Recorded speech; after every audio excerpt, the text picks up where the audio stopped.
اعوذ باللہ من الشیطان الرجیم بسم اللہ الرحمن الرحیم قل اعوذ برب الفلق من شر ما خلق ومن شر غاسق اذا وقب ومن شر النفاثات فی العقد ومن شر حاسد اذا حسد سبحان اللہ و بحمدہ سبحان اللہ العظیم اللہم صلی علی محمد و علی آل محمد و علی عبدہ المسیح الموعود انکا حمید مجید۔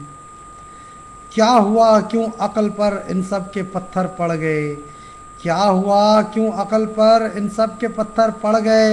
چھوڑ کر دیں عاشق دنیا ہوئے ہیں شیخ و شاب، چھوڑ کر دیں عاشق دنیا ہوئے ہیں شیخ و شاب، اپنے پیچھے چھوڑے جاتے ہیں ایک حسن حسین، اپنے پیچھے چھوڑے جاتے ہیں ایک حسن حسین، بھاگے جاتے ہیں یہ احمق کیوں بھلا سوئے حباب، امر بالمعروف کا بیڑا اٹھاتے ہیں وہ لوگ، امر بالمعروف کا بیڑا اٹھاتے ہیں جو لوگ، ان کو دینا چاہتے ہیں ہر طرح کا یہ عذاب، پر جو مولا کی رضا کے واسطے کرتے ہیں کام، پر جو مولا کی رضا کے واسطے کرتے ہیں کام، اور ہی ہوتی ہے ان کی عز و شان آب و تاب، وہ شجر ہیں سنگباروں کو بھی جو دیتے ہیں پھل، وہ شجر ہیں،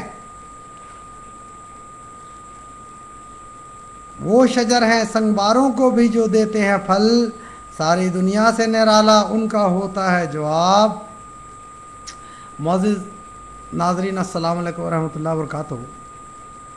خاکسار شیخ صاحب کے کامنٹ جو بیت کے تعلق سے انہوں نے دیا ہے کا جواب لیے حاضر ہے۔ سب سے پہلے یہ بتاتا چلوں کہ شیخ صاحب کو اللہ تعالیٰ نے یہ توفیق ہی نہیں دیا ہے کہ جب وہ کوئی مثال دیں یا اگزامپل دیں تو اس میں قرآن کریم کی کسی آیت کو پیش کریں یا احادیث نبویہ صلی اللہ علیہ وسلم سے کوئی احادیث کو پیش کریں، یہ اللہ تعالیٰ نے ان کو توفیق نہیں دیا۔ اس کی وجہ جو میں سمجھتا ہوں وہ یہ ہے کہ ان کو تو نہ اللہ پر ایمان ہے نہ اللہ کے رسول پر ایمان ہے، ان کو تو ایمان جو ہے تو اپنے خداوند ڈاکٹر گوگلز کے اوپر ہے۔ میں یہ بات اس لیے کر رہا ہوں کہ ایک آدمی جو ہے وہ ہمیشہ اسی قسم کی باتیں کیا کرے گا جس سوسائٹی میں وہ رہتا ہو، جو اس کا کلچر ہو، جو اس کا لائف اسٹائل ہو، تو اپنے لائف اسٹائل، کلچر اور سوسائٹی کے مطابق ہی وہ بات کرے گا۔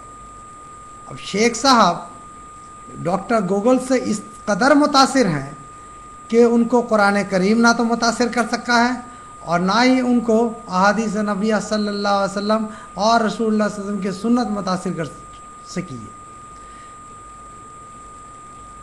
یہی وجہ ہے کہ وہ ہر بات میں جو ہے ڈاکٹر گوگلز کا اگزامپل دیتے ہیں اور خود یہ کہتے ہیں کہ وہ جھوٹ کا بادشاہ تھا۔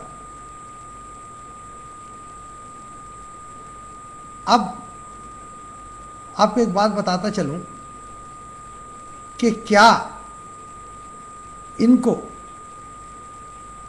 کوئی بھی حوالہ نظر نہیں آتا؟ کوئی ایک اسٹینڈرڈ بنائیں، معیار بنائیں، جس اسٹینڈرڈ اور معیار کی بات کرتے ہیں، کرائٹیریا کی بات کرتے ہیں شیخ صاحب، تو کیا رسول کریم صلی اللہ علیہ وسلم کو کرائٹیریا بنا کر کے بات کر سکتے ہیں؟ یہ قرآن کریم کے 6666 آیت میں سے کسی بھی ایک آیت کو اسٹینڈرڈ یا کرائٹیریا بنا کے یہ بات کرنے کے قابل ہیں؟ نہیں۔ وہی ڈاکٹر گوگلز، کیونکہ جو شخص جھوٹا مردود ہو وہی ڈاکٹر گوگلز کے ایگزامپل کو فالو کرے گا اور اس کی مثال دوسروں کو دے گا۔ احادیث میں آیا ہے کہ جو شخص دوسرے کا غیبت کرے، بہتان باندھے، تو یہ زنا کرنے کے متعارف ہے۔ اب شیخ صاحب کو تو نہ قرآن معلوم ہے نہ احادیث معلوم ہے۔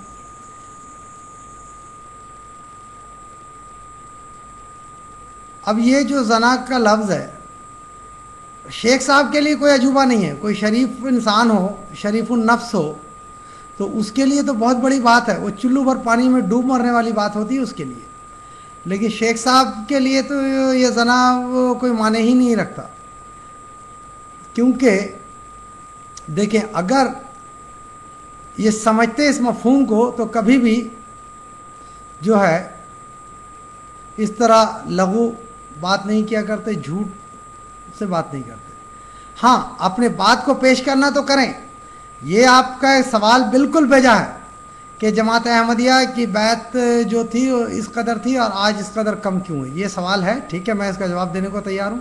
لیکن اس میں چاشنی لگا کر کے جھوٹ کا اور اپنے خداون ڈاکٹر گوگلس سے جو ہے آپ نے جو بھی فارمولہ لیا ہے اس فارمولہ کے تحت اس کو کنورٹ کریں تو پھر وہ صحیح نہیں ہوتا۔ اب میں آپ کو بتاؤں کہ آپ جس کیلکولیشن سے بات کر رہے ہیں، میں بھی آپ کو بتاؤں کہ دیکھیں کہ رسول کریم صلی اللہ علیہ وسلم نے جب فتح مکہ کیا اور اس دور سے لے کے حضرت علی رضی اللہ تعالیٰ عنہ کے دور تک، یہ دور جو ہے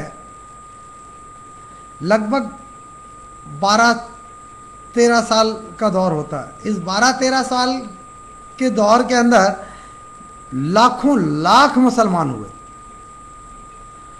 اور جس تیز رفتاری سے مسلمان ہوئے ہیں اس دور میں، تو صرف جو ہے آئندہ 25-30 سال یا مان لیں کہ 50 سال کے اندر پوری دنیا جو ہے مسلمان ہو جانی چاہیے تھی۔ اگر آپ جماعت احمدیہ کے اس بیعت سے یہ مطلب لیں گے تو یہ اس طرح پھر یہ بھی بات آتی ہے۔ اور دوسری بات یہ ہے کہ قرآن کریم نے کہا کہ لِیُظْہَرَ عَلَى الدِّینِ کُلِّہ، کہ تمام دین جو ہے، ہمارا دین تمام ادیان پہ غالب آ جائے، تمام دنیا پہ غالب آ جائے۔ 1400 سال ہو گیا نہیں ہوا۔ ہندو بھی ہیں، بت پرست ہیں، مشرک ہیں، یہود ہیں، نصارہ ہیں، بدھسٹ ہیں، ایتھسٹ ہیں، اور آپ کے ایسا دروگو ہے۔ تو نعوذ باللہ من ذالک، کیا قرآن کریم کی پیشن گوئی پوری نہیں ہوئی؟ یقیناً پوری ہوئی ہے، آپ نہیں سمجھ پا رہے ہیں۔ تو جس طرح قرآن کریم کا وہ دعویٰ اپنا تنزلی پہ نہیں آتا ہے، اسی طرح جماعت احمدیہ کے بیعت کی کمی جو ہے تنزلی پہ نہیں آتی ہے۔ کیونکہ آپ دیکھیں نا، جس طرح دور اولا میں بیعتیں ہوئی اس کے بعد پھر تربیت نہیں ہوا۔ تربیت نہیں ہونے کی وجہ سے کیا ہوا؟ ایک طرف حضرت عائشہ نے تلوار کھینچی، ایک طرف حضرت علی اٹھ گئے، یہ نوبت آیا۔ تو ہم اسلام کو اس دور سے نکالنا چاہتے ہیں۔ ہم چاہتے ہیں کہ اب جتنے ہو گئے ان کو پہلے اچھے طریقے سے تربیت دے دیں، کیونکہ دور اولا ہمارے سامنے ہے۔ دور اولا کی تاریخ اس دور میں نہیں دہرائی جائے، یہ ہے وجہ جناب علی۔ اب آپ جو دوسری بات ہمارے پیارے خلیفۃ المسیح رابع رحمہ اللہ تعالیٰ کے متعلق آپ نے جو اپنے گھٹیا اور نیچ سوچ ہے آپ کے اس کے مطابق کیا ہے، تو وہ آپ کو بتاتا چلوں ان شارٹ کہ 18 اپریل 2003 خاکسار خود بیٹھ کر کے اپنے گھر پہ ہمارے پیارے امام کا خطبہ جمعہ دیکھا، اور 19 اپریل 2003 کو آپ کی وفات ہوئی۔ لہٰذا آپ جو یہ غلاظت جو بکنے والے ہیں، آپ ہی بکتے۔ اگر آپ اپنے بات پہ سچے ہیں شیخ صاحب، تو میں آپ کو چیلنج کرتا ہوں کہ آپ کیا حلفاً قرآن لے کے اسی یوٹیوب پر کہہ سکتے ہیں؟ اگر کہہ سکتے ہیں تو ٹھیک ہے، اگر نہیں کہہ سکتے تو میں آپ کو کہہ دیتا ہوں کہ لعنت اللہ علی الکاذبین، اللہ کی لعنت ہو جھوٹ بولنے والے پر۔ میں آپ کو یہ جو ہے حلف اٹھانے کا چیلنج دیتا ہوں، میں تیار ہوں اپنے پیارے خلیفہ سیدنا مرزا طاہر احمد رحمہ اللہ تعالیٰ کی طرف سے حلف اٹھانے کو۔ کیا آپ اٹھانے کو تیار ہیں؟ تو آئیں آ کر کے اس طرح یوٹیوب پر بات کریں۔ السلام علیکم ورحمۃ اللہ وبرکاتہ۔